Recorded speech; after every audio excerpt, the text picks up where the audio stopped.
We're with Arjun Singh, an incumbent city councillor and council candidate seeking re-election in this 2018 civic election in Kamloops. Arjun, are there any social justice causes you're personally active in or at least interested in? Many. I mean, I think obviously from the perspective of homelessness and getting people housed, I think the notion around good jobs for folks and making sure people have good jobs they can actually, support a family on are pretty big issues. But I would say probably the biggest one right now for us in terms of social justice is, it breaks my heart that we got people who are living rough on the street. We're all part of that problem. We're trying to figure out how to solve it in terms of getting people supported housing in town. The fentanyl thing, the opioid thing has really, I think, kicked us in the butt in terms of the challenge that's posed to people who have addictions and who are getting caught up in that kind of stuff, and obviously the overdose deaths we've had. So the supervised consumption site that Ontario Health has had last year, they say they've saved 22 lives through reversing 22 overdoses. That's pretty good stuff. But obviously the people still keep coming in with that issues in terms of the need for people to be housed. So, yeah, big issue. Do you support a living wage for all working people? What do you mean all working people? People who go out and earn an income and, for example, work a 40-hour work week. Yeah. Should that income be enough for them to sustain a life with dignity, housing, including their food, security? So I'd say that, you look at, for example, people who work in the fast food sector in Kamloops, right? And there's a lot of teenagers who work there, a lot of people who work there who are kind of in their first job situation. I'm not entirely sure that living wage should apply everywhere. I think it should apply for people who certainly are out of that sort of teenage sort of training wheel kind of job situation. I think that, if someone works 40 hours a week, my contention is they should be able to, afford to live and afford to have a life that's God dignity and those kinds of things. I do think that there is a question of people we're trying to train or people who are kind of starting the workforce, whether they all need that kind of a wage. That would be an open question for me. Okay. What do you think is a fair minimum wage? I don't know. I mean, I think fair minimum wage is essentially, so we have that notion of what a living wage is in town. I think it's about $17 an hour. Yeah. Is a fair wage. So again, is someone living, is someone sharing a accommodation in a rental? Is someone living on their own? Is someone have a family? I think, a fair living wage would depend on the circumstances people have.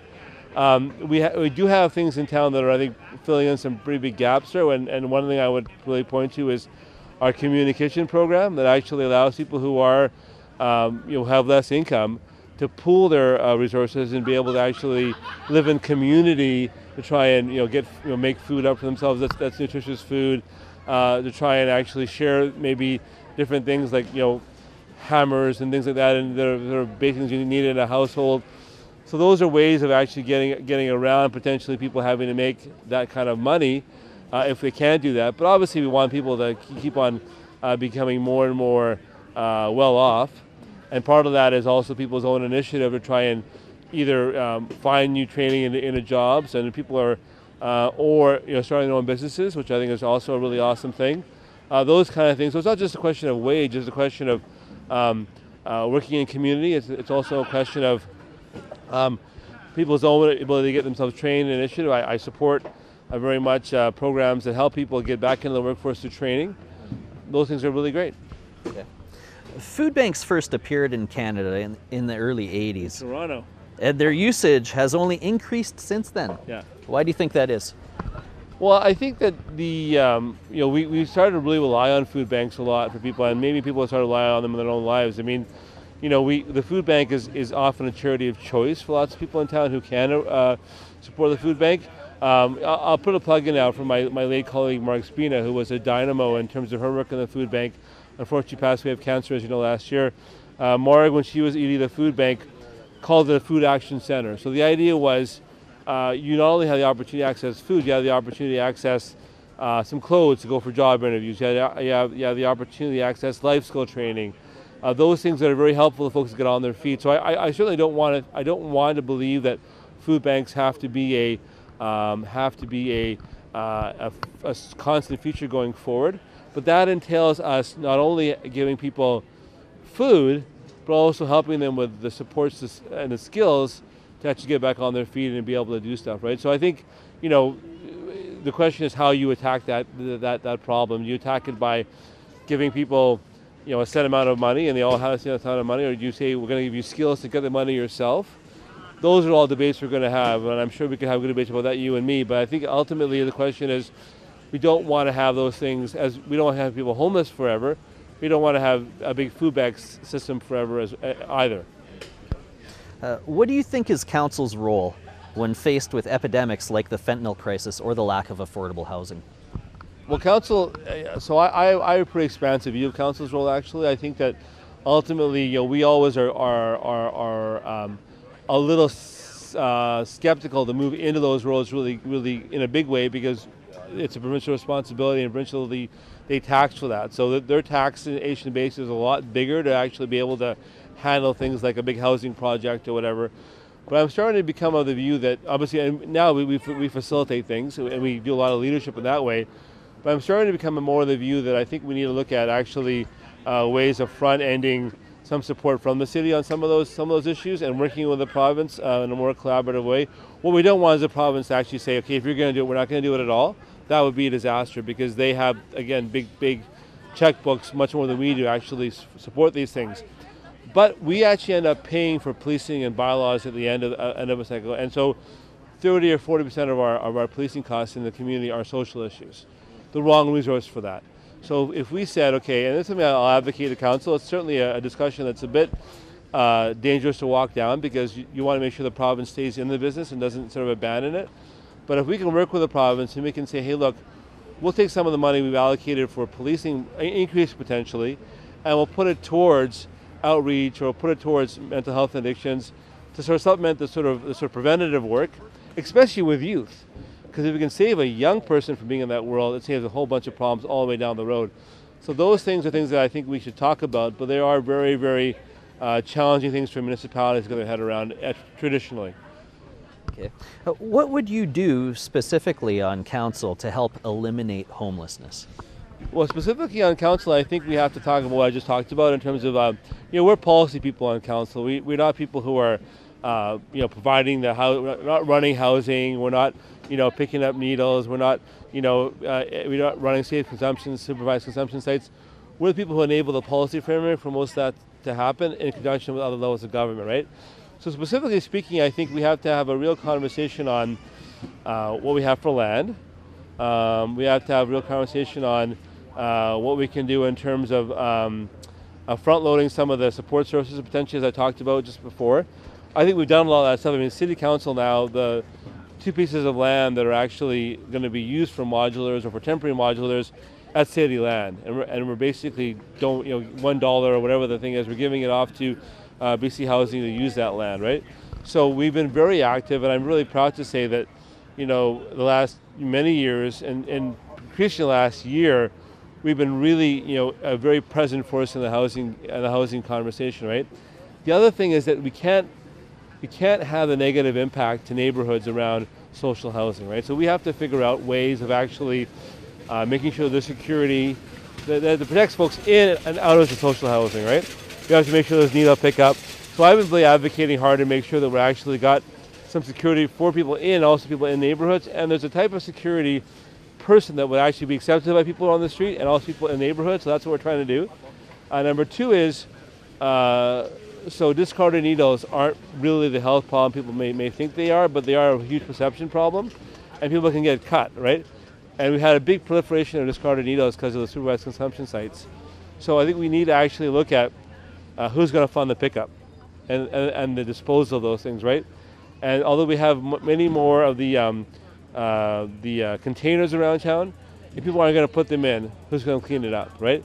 And I think a city should actually take a big role in actually helping fund that. What do you think is a city councillor's job when faced with controversial developments like Ajax? There's so many parts to that job. I think, again, there's a debate among local government people as to how expansive or how restricted the job actually is. I tend to take a more expansive view. I mean, obviously we have legislative authorities and powers. We didn't have a decision-making power on Ajax, right? But I'll tell you what, I think knowing now from the provincial side how they looked at it, they took our commentary very seriously, right? If we said we supported it, they may not have still have gone with it, they may still have opposed it, but we did a lot of work. And I think City Council being the closest level of government to the people feel that it's so accessible that we have a responsibility and duty to try and do something with that. And with the Ajax, for example, we spent millions of dollars, a lot of time as city staff and City Council trying to understand that better and trying to be fair to all sides, because really it was a very divided community, right? So part of the job too, I think, as a City Councilor is make sure the community is coming together, because we do well when we come together, right? Kamloops, when it's divided, it's and it's not divided very often, thank God, but divisions are very difficult for our community, right?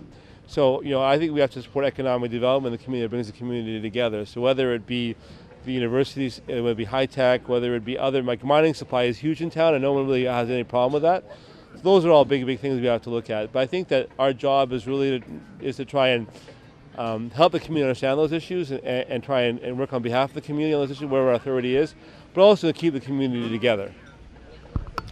What do you think is a reasonable income for a top earner in our society? Well, as hard as you want to work, what you should earn, right? I mean, I don't think that we should be stifling innovation and stifling entrepreneurship. I think the problem is when people when the gap gets very large, there's a problem. I also think that when people aren't, we have to get all our people up to a certain level, right? But up to that, I mean, if I start a business and I come up with a great innovation and it's bringing me income, that should be allowed. I think that should, we celebrate people who are billionaires in our society. I know you're not probably celebrating that very often, but a lot of people do, and that to me is a fine thing. But I think that everybody should be able to have that level of dignity. I think your questions initially around living wage and how you would get to people to a place where they're all living in dignity is where I would really attack that question. I think that people who are making lots of money typically in this town are very charitable. I think in this town also employ lots of other people, and those are good things. Okay, so my my follow-up was who you think these top earners should be. So you're basically like the innovators. Yeah, I mean, if you and I, who should get the biggest rewards at the top level here? Well, I think the issue is. If people are risking things, they should be rewarded, right? If people are innovating things, they should be rewarded, right? I think if people are trying to make good things happen for our community, they should be rewarded. And it's not just a monetary thing. I think it's also the question of, my father was a neurosurgeon, right? And he worked very, very hard. When I was a kid, I didn't see him all the time because he was on call 24/7 the first 10, 12 years of his life. He made a good income, right? I'm a beneficiary of that income just from a sheer happenstance. It was just luck, right? But because that is the case for me, I feel really obligated to give back, And there's jerks in every walk of life, people who won't do that. But I think that we have a community of givers, right? At any walk of life, of any income level, and that should continue. Okay. What are your thoughts on the current state of public transit and transportation infrastructure in Kamloops? We spent a lot of money in Kamloops building up our public transit infrastructure. If you look at the actual numbers from 15 years ago, our transit is just increased so much in terms of service hours. We never refused service hours in this town, right? The issue for me right now is, number one, marketing transit, making sure it's reliable. Because we've got people who actually have a choice and can drive a car and can use transit, and they use transit and it's unreliable, which it is from time to time, not often, from time to time, that can be a big problem for us, right? And we need to really encourage folks to use transit and transportation infrastructure. I think we're trying to move towards a society where the only choice isn't the car, right? So we have good walking connectivity all over town, good bike connectivity, we have transit, we have car shares, we have things people can use that are not just putting themselves all the time in a single occupancy vehicle. I drive an electric car, and And so part of my big concern around single-use cars is fossil fuel use and greenhouse gas emissions. I still haven't solved the problem of single occupancy because I'm probably by myself a lot of time in my car, but that issue around greenhouse gas emissions is dealt with by electrification or other fuels for your vehicles. The issue around vibrancy of community and around community connectedness really is around getting people out of cars as much as we possibly can, or getting them to be together in cars. What do you hope Kamloops will look like in 20 years?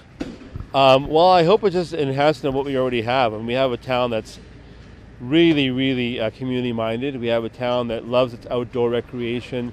We have a town that I think people often say is just the right size. So when we grow, that's going to be interesting. That's going to be an interesting conversation. Like when we grow as a town, how are we going to retain those community connections that people so value about town, right? That people love that you can walk down streets and know people, right? And have a, let's go for coffee, right? That's a great aspect of this community that I think is very special. People really value. So as we grow as a community, which is in our community planning to grow maybe another 30 or 40,000 people, what's that look like? How do we do that in ways that actually retain that community connectiveness, right?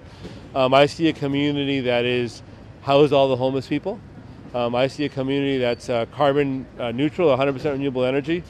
I see a community that's still has a lot of heart for people and steps up when we always are asked to step up. I see a community that's got amazing outdoor vistas, which we keep pristine as much as we possibly can. And I see a community where I'm happily retired in 30, 40 years. Still on council too? Well, retired means probably not on council, Peter. Okay. We've had lots of retirees on council. Yeah, but council isn't really a retirement. Once elected or re-elected, what will be your? Thank you. I appreciate that verbiage. What will be your top priority? Are there any burning issues you want to see resolved or finally addressed? Well, what I would say is that I have a very broad-based platform. It's available at arjunforcouncil.com. And so there's a bunch of issues that I like to keep on working on as a community. I worked on them for a decade. I feel largely good about the work we've done together on council. I think we have more things to do. And so you look at what the community is telling us right now. I think they're telling us we need to really focus on our homeless population. We need to really look at making things easier, potentially for business and development in some ways. I think people are telling us that we want a stronger role for the university. And what the university can do for us is very, very powerful. Those are all things I think are really, really exciting things, but there's a whole bunch of other things too. So those are some highlights. But yeah, Arjun for Council, my platform is arjunforcouncil.com is my platform, and we welcome people to have a look there. Great. Thanks for your time, Arjun. Thanks. Good luck.